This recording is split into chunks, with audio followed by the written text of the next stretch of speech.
দুনিয়াতে কি শুধু ইসলাম ধর্ম আছে না আরো অনেক ধর্ম আছে? অনেক ধর্ম। ইসলাম ছাড়া অন্যান্য ধর্ম যারা পালন করেন, অন্যান্য ধর্মাবলম্বী যারা আছেন, তাদের ব্যাপারে আল্লাহ সূরাতুল বাকারার 256 নম্বর আয়াতে বলেন, লা ইকরাহা ফিদ্দীন। ধর্মের ব্যাপারে বল প্রয়োগ চলবে না, সমস্ত ধর্মাবলম্বীরাই আপন আপন ধর্ম পালনে স্বাধীন। সমস্ত ধর্মাবলম্বীরাই আপন আপন ধর্ম পালনে স্বাধীন। কাজেই কেউ কারো ধর্ম পালনে বাধা দেওয়ার অধিকার নাই। সূরাতুল বাকারার 256 নম্বর আয়াতে আল্লাহ পরিষ্কার ভাষায় ঘোষণা দিলেন, কেউ কারো ধর্ম পালনে বাধা দেওয়ার অধিকার নাই। সে যদি তার ধর্ম পালনে ভুল করে, সেই ভুলের বিচার হবে আল্লাহর কাছে। তোমার অধিকার নাই তার ধর্ম পালনে বাধা দেওয়া। দেখেন, আমার কথা বুঝেন কি? কেউ যদি ভুল ধর্ম পালন করে, কেউ যদি ধর্ম পালনে ভুল করে, সেই ভুলের বিচার বন্দার হাতে না আল্লাহর হাতে? আল্লাহ বিচার করবেন শেষ বিচারের দিন, সেইটা নিয়ে তোমার কোনো দায়িত্ব নেই। যেমন ভাবে পরীক্ষার হলে যদি কোনো পরীক্ষার্থী ছাত্র প্রশ্নের জবাব লিখতে ভুল করে, তাইলে যে ভুল করে না তার অধিকার আছে এর বাধা দেওয়ার।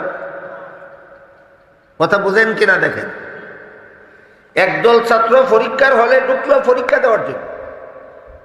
এর মধ্যে কিছু ছাত্র প্রশ্নের সঠিক জবাব লেখে, আর কিছু ছাত্র প্রশ্নের জবাব ভুল লেখে।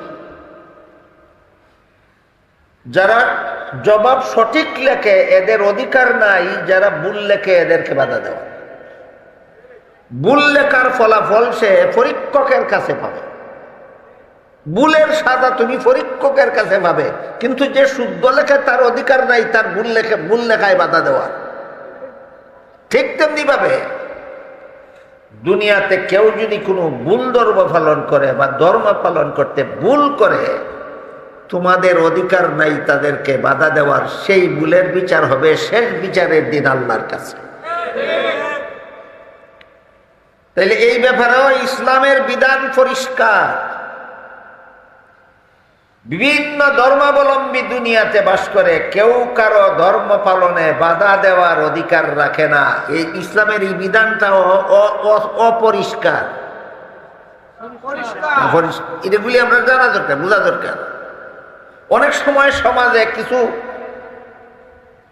উত্তেজিত লোক থাকে, যারা এই ইসলামের পরিষ্কার বিধান না জানার কারণে এক ধর্মাবলম্বী আরেক ধর্মাবলম্বীদের ধর্ম পালনে বাধার সৃষ্টি করে।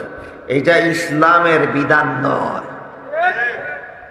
পরীক্ষার হলে কোনো পরীক্ষার্থী ছাত্র প্রশ্নের জবাব ভুল লেখলে যারা শুদ্ধ লেখে তাদের যেমন বাধা দেওয়ার কোনো অধিকার নাই, ঠিক তেমনি ভাবে দুনিয়াতে কেউ ভ্রান্ত ধর্ম পালন করলে তার ধর্ম পালনে বাধা দেওয়ার অধিকার কোনো মুসলমানের নাই। ইসলামের এই বিধানটা পরিষ্কারভাবে জানলে, বুঝলে, মনে থাকলে পূজার সময় অথবা পূজার আগে কোন মুসলমান পারে হিন্দুদের মন্দিরে আক্রমণ করতে? কেন? কোরআনের সূরাতুল বাকারার 256 নম্বর আয়াতে নিষেধ। সূরাতুল বাকারার 256 নম্বর আয়াতে নিষেধ। তার ধর্ম পালনে ভুল হইলে বিচার আল্লাহ করবে, তুমি বিচারের মালিক না। তুমি তার ধর্ম পালনে বাধা দিতে পারো না, তাকে স্বাধীনভাবে তার পূজা করতে দাও।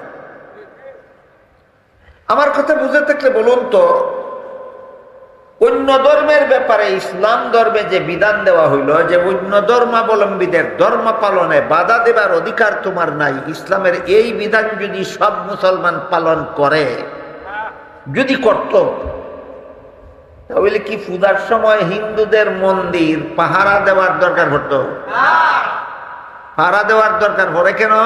একদল মুসলমান তাদের ধর্মের ব্যাপারে ইসলামের বিধানটা জানে না। এই জন্য আনুষঙ্গিক ভাবে এই কথাটা খুব পরিষ্কার ভাবে বলে দিলাম যেমন ভাবে মুসলমানের মসজিদ পাহারা দেওয়ার জন্য কোনো হিন্দুর দরকার পড়ে না, ঠিক তেমনি ভাবে হিন্দুদের মন্দির পাহারা দেওয়ার জন্য কোনো মুসলমানের দরকার নাই, যদি জানে যে ইসলামের বিধানে তার ধর্ম পালনে বাধা দেওয়ার অধিকার কোনো মুসলমানের নাই।